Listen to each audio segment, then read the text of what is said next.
नमस्कार समस्त को। आज मो मन बहुत ही दुख भिडटा दौर बाकी इच्छा ना किंतु जेहेतु रेगुलाली एवं भिड दौजे से कि आपण मानक देवाई ठीक भावी देखो आज इवनिंग रे आम बाहरी गलु हस्पिटाल। एक्चुअली रूहीर देह जमार भल ना, ज्वर बहुत राति सारा होता से मेडिकल नहीं जाऊँ। पापा भी जल्दी आज पलि आसते ऑफिस रू तो मेडिकल पहुँचिकी देखूँ ये बहुत ही एक्चुअली आम जेहेतु लेट्रे आसलु माने इवनिंग टाइम से बहुत रश थिला। आउ डॉक्टर पाखे भी बहुत समय आमको वेट कराया पड़ा कहीं बहुत ही पेसेंट भी थिले। तो ता देह जेहेतु भल ना देखो पूरा चुपचाप ही से बसिकी रही किसी भी कहूनी।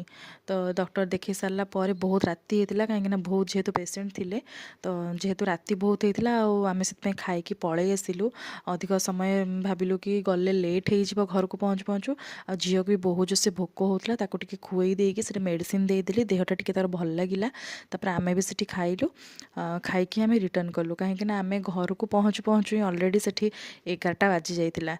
तो भिडियोटा को तो आज एत भल से मुझे पारुनी बाकी जी भी देती भिडियोटा देखु आउ ब्लेस करूँ कि जल्दी जल्दी रूही भल हो जाऊ। एति कहूँ रहुची नमस्कार।